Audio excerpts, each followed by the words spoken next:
Okay, so hello everyone. Today what we're going to be doing is I'm going to be showing you the top 11 research websites that I make use of to do my trading plan research.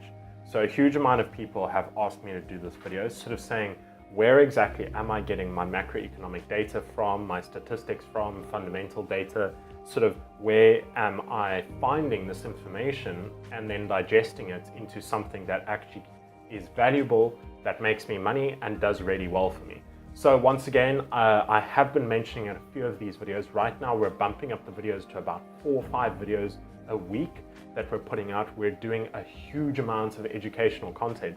So if you'd like to keep updated with all of the stuff that we're getting up to, make sure to click on the right hand side of your screen. There's a little button. You can hover over it with your mouse, click subscribe. What that will do is keep you updated on all of the new videos that we're bringing out. I'm doing quite a huge push for educational content to bring it out about teaching you things to do with trading, investments, and financial wellness. Just to introduce myself to you, my name is Morgan. I run MS Equities Trading. I basically am running an investment research company. I'm also a proprietary trader, so I trade and invest on behalf of clients based around the world. I also run an educational company, so I teach people how to trade, invest, and manage their wealth. So basically what I'm going to be doing in this video is showing you the top 11 websites that I make use of. Every now and then there are a few other websites that I'm throwing in, a few other research websites, article websites that I'm making use of, news websites, but what I'm going to do is show you the top 11 websites that I make use of.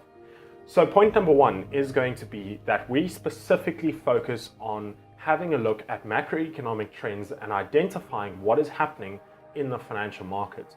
We can't tend to go into an opportunity and try and capitalize on something when we don't know what the overall trend is going to be.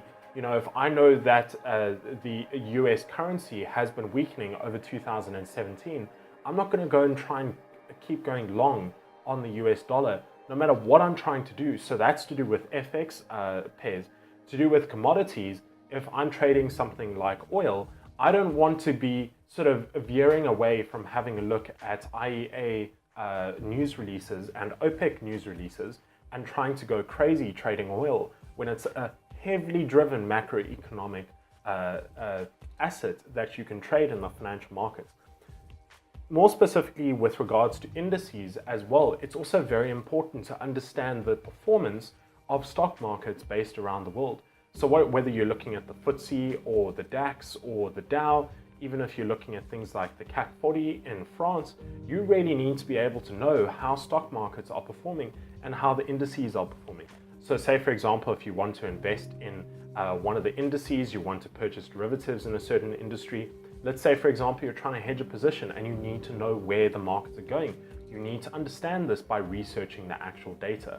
So the first 5 websites I'm going to be making use of are for the central banking websites for the top 5 Forex majors around the world. So basically what it's going to be is starting off with the ECB, or the European Central Bank.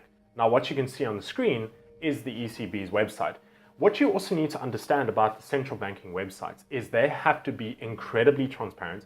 They have to post everything that they say in any conference, in any news release, in very, very specific structures. So they have extremely stringent policies that they have to follow to make sure that they're always being transparent, all of their news releases are fully documented, and that they're releasing monthly bulletins to help give you an identification of what they might be doing that month or going into the following month, and how the previous month's performance has impacted their plans. So depending on what they're doing, if it's quantitative easing and quantitative tightening, if they're focusing on housing in terms of income and debt ratios, if they're having a look at inflation rates, trade balance, interest rates, you need to know what the sort of topic of the week is going to be on each of these central banking websites. And the most important part is to get used to using them. So you need to focus on making sure you're reading all of the articles, you're having a look at what's the latest things on the front page, what are their press releases coming out. And as you can see, there's a lot of information up here. So having a look at the website here, you've got more specifically a lot to do with the statistics, which I'm usually having a huge amount of time looking at. So more specifically, A big one that I'm having a look at is the Euro system policy and exchange rate. I spent a great deal of time having a look through that. In terms of research and publications, so economic research can be some very interesting things that you can find. Another one is, the big one is the media, so the press releases. What are they currently coming out with? What are their sort of, like I said, topics of the weeks? The press conferences is also very important because Mario Draghi, the ECB president, he tends to come up with some very interesting things that he says in press releases that sometimes might not relate directly to what they're actually sending out. So that's also important that you make sure you're keeping updated with press conferences as well. More specifically, if you want to have a look further down, you're obviously going to see the top things that they're having a look at. The ECB website I find is very nicely put out. And obviously it's going to be important if you're investing in anything to do with the euro, even if you're trading it, you need to at least understand what's happening in the euro market. Now, in terms of the next one, we've got the Bank of England. Now, I'm not going to spend too much time running through all these websites because they're all very similar. They all are central banking websites, so they technically have to release more or less the same kinds of things. Now, what I can say to you is you need to take a lot of time getting used to these websites. These websites are very extensive. There's lots of information on them, and you can very easily land up getting lost or getting worked up by how much information you have to go through just to digest information. But like I said to you, the biggest part about being a trader is your research. You research, and then you research a little bit more just to rub it in. But the research is the most important part. I spend a great deal of time on these ECB websites, on the central banking websites. Right now, before this video, I was actually spending some time looking at the Bank of Japan. I really am kind of watching a bit of a trend form up with Japanese currencies. My taste of the quarter, last quarter, was very specifically looking at the Canadian dollar pairs, which I capitalized on incredibly well, and that was coming straight from the central banking websites. I identified a macroeconomic trend that matched the criteria that I base all of my investment strategies on. These are the strategies I teach to my students. It's not like some crazy strategy. I'm teaching this to everyone. So this is also something you need to know, is that even in terms of the current pair that I'm having a look at is the Aussie dollar. Aussie dollar is in focus right now. The last 2 months I've been capitalizing heavily on the Aussie dollar, and currently I'm doing really well, and it's been performing the way I feel it's going to perform. So, in terms of keeping a very close eye on the central banking websites, these are things that help me identify macroeconomic trends. So if I know over the next 3 to 4 months, the Aussie dollar is going to be strengthening, every single strategy that I might be implementing against an Aussie dollar pair, even if it's trading at short term or even a technical based strategy, I'm going to be making sure I'm obviously long the Aussie dollar in whatever strategy.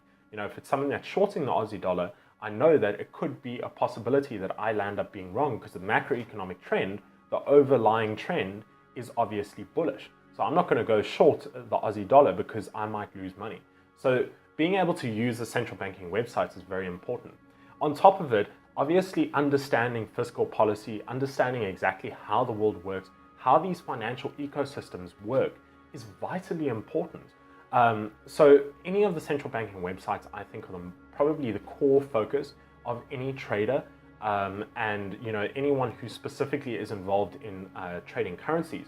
If you're trading stocks specifically, then it's not to worry. If you're trading bonds, obviously you need to read all of this stuff.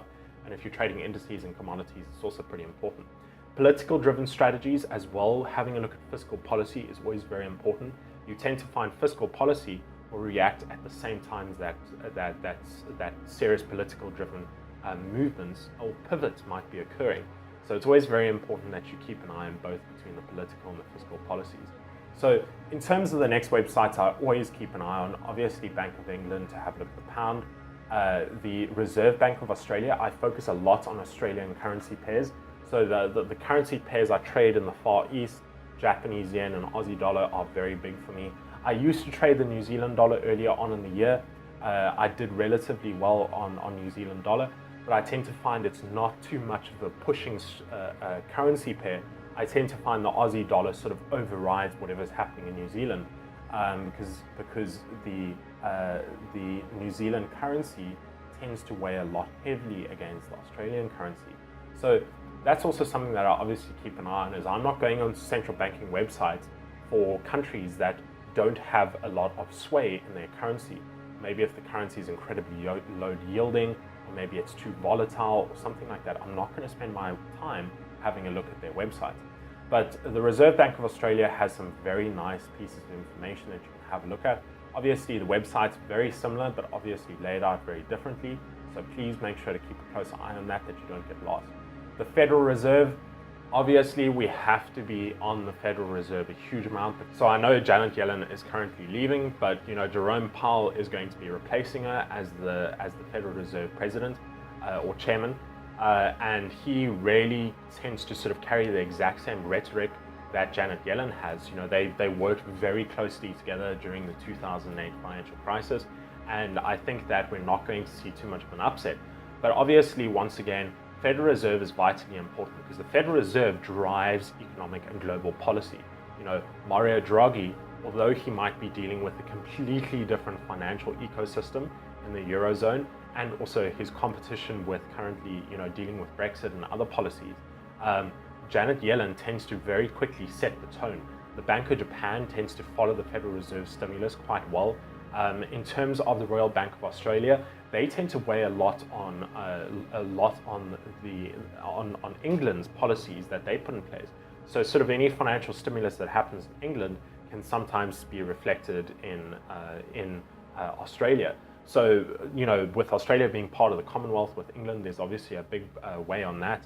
And obviously, more specifically, Australia's economy can't really be based directly upon the Federal Reserve. So also being able to see what central banks tend to sort of correlate with each other and which central banks don't, that's also going to be vital to have a look at, but that's quite extensive to get into. Another one is going to be the Bank of Japan. So the Bank of Japan, the Japanese yen, always known for a safe haven currency. You always need to know what's happening with the Japanese yen. There's no serious safe haven assets right now for us liquid traders to move into. For me, I don't want to go into bonds because, I don't want to commit myself to that time period. And, more specifically with gold, it's becoming a really difficult time, very competitive. Yields are very low on gold, especially because of the bond yields and stuff. It's not really in the right place to see gold mature during volatile times. So the Japanese yen has always been known to really mature strongly during volatile times. In 2017, we saw incredible performance during the North Korean crisis on the Japanese yen. So Bank of Japan is a very, very important a central banking system that you really need to get used to, in case you need to jump to those safe haven currencies. In terms of the news releases that I tend to make use of very often, so my economic calendars, now everyone has a bit of a conflict between who's got the best economic calendar, which companies are providing it. For myself, I just use my FX book. I tend to find my FX book works very well for me. So what I basically do is I'm just filtering down here that I take in the medium and high impact events. I take out the low impact events. I don't really need to worry about that. Once I click save, it filters it, and it basically is going to show me what's coming up throughout the week. So like I can see coming into later today, because we're sitting Sunday, so Monday morning coming in, we've got the Euro CPI coming in, which I'm having a close look at. Actually on the board over there, I've got some information up about the CPI, the trade balance coming out, because I've got some big plays on the Aussie dollar and the euro right now. So I'm keeping a very close eye on what's happening on my FX book on the economic calendars. They obviously are going to list exactly what the stuff is saying, and the data is sort of going back a couple months. So make sure to keep a very close eye on the Forex economic calendars. It helps you at least know what economic releases are coming up the next week or the following week.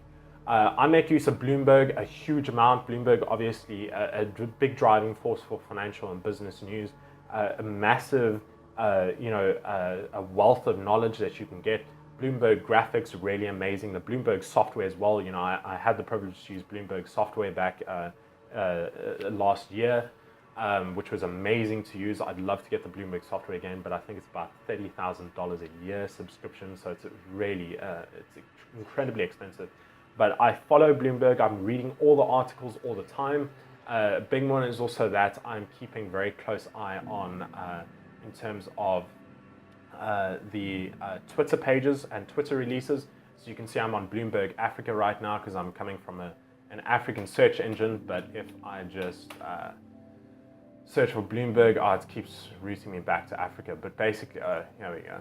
So I'm basically able to go, Americas, Europe, Asia, Middle East, and Canada, and I can have a look at which Bloomberg. So if I go to Bloomberg Americas, then I'll be able to have a look at what's happening in America as well.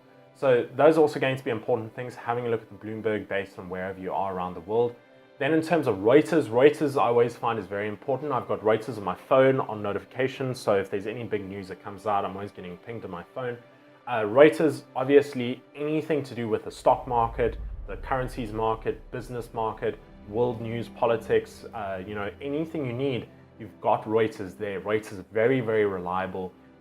All of their articles are really financial data driven, so you're not really getting a point of view or an opinion or something that might be incorrect. It really is financial data or some sort of underlying cold hard data. So whatever's coming out there is not speculative. It's really, from the horse's mouth, really nice, reliable pieces of information. Trading Economics is also a lovely website. When I need to sort of get the nice graphs, I need to get indicators out, having a look at what the data looks like going back a couple months or a couple of years, I can always rely on Trading Economics. Now, you need to make sure that you use Trading Economics as much as possible when you're looking at any financial data, you're having a look at the graphs, you need to know what's happening, and you're also building your trading plans. Deriving a lot of data from Trading Economics is going to be important because sometimes a lot of the other websites don't have that, or let's say, for example, the central banking websites, they can sometimes be very difficult to navigate through all the information in the press releases. So if you need to get straight onto the data, you can go here onto Trading Economics, you can have a look at the data. It's very easy to pull the data from the search engines and get exactly what you want. So, you can type in here Euro trade balance, and it's going to search for me the Euro trade balance on their website, and then you're going to be able to see exactly what Euro area balance and stuff are coming in on the website that you have available to look at. In terms of commodities, now commodities is going to be important. Let me probably start with IEA. So commodities, I trade a lot of energies. I don't really focus too much on gold. Gold obviously is, I'm looking at macroeconomics. When I'm looking at gold, I'm not really looking at gold itself. So when I want to have a look at where gold's going, I'm looking at the reserves and in the central banks, how much gold they got, whether they're selling it off or not, moving it around. In terms of energies, when I'm investing mostly in Brent crude, I'm trading at a huge amount. First off, I'm looking at IEA, which is the International Energy Agency. You have got a massive amount of information here, a huge wealth of information. You need to make sure you're keeping a very close eye on this. These recent reports, so you can see the World Energy Outlook 2017, really, really amazing report coming out. I absolutely loved it. They were talking about supply and demand and scenarios coming up all the way out to 2040. Like, they have got some amazing information, and I know these reports are like 100 pages at a time, but being able to understand the way the financial markets work, energy is a massive driver in the financial markets. It's a huge driver. I don't even care if you don't trade oil or trade natural gas or whatever other energies are available. You need to at least know what's happening in those markets and why there's certain policy being driven. Energy is a very political driven mechanism as well. All of the major presidents in history of certain countries have always had a major focus on energy. Whether it's positive or negative, you can see massive political stimulus around that. So in terms of IEA, I'm obviously having a very close look on this. If you scroll further down on the page, you can see that one of the key topics is obviously oil, and having a look at things like the really nice graphs, the demand and supply balance, and as you go further down, some of the latest press releases and economic data. You've got some amazing information here. This is really, really reliable because this is the horse's mouth. This is where the data comes from. You're not going to find skewed data or something that's fake. This is the real cold hard data. Go straight into statistics and you're going to be overflowing with information. There is tons of publications here, and it's over and over again. You literally won't be able to keep up with the IEA. OPEC is obviously a massive global player in the oil market right now. OPEC is becoming a, It's becoming like a bit of a cold war between the US market and the OPEC market in oil. Obviously, there's a massive push on China that I recently publicized, talking about how, once OPEC sort of extends cuts into 2018, you're going to see Russia dying off on their production a little bit, dying off on their supply to China, and you're going to see a massive push from US exporters. US export to China has gone, I think, from about 5 million barrels in 2016. I think it was about 500 million barrels to, I think it was, let me actually pull up the data here. So I actually posted the stuff about the economic data here. So you can see back in 2016, really, really nice graphics from Bloomberg. You can see basically these are the export numbers. You can see China in 2016 was sitting at about, I think it was 8.3 billion, 8.3 million barrels in exports. And you can see in 2016, that number grew to 63 million barrels. So in 2018, we're expecting to see that demand pick up and push to push up to 80 million barrels while Russia dies down. But if you're not having a look at the OPEC websites and understanding where the releases are coming from, you're gonna fall off board and you're not going to know where things are coming from. So what I'm going to do basically is list up all of these websites in the description below so you can spend some time reading and researching. But like I said, read, research, just repeat and repeat, rinse, repeat, rinse, repeat. You have got to spend thousands and thousands of hours on these websites researching and learning as much as you can about the financial markets, to do with commodities, central banking, currencies, fiscal policy, everything to do with that, even to do with regulation and political driven policy around everything to do with fiscal stimulus and what you're actually trading. You need to know how you are making your money, and this is a vital part.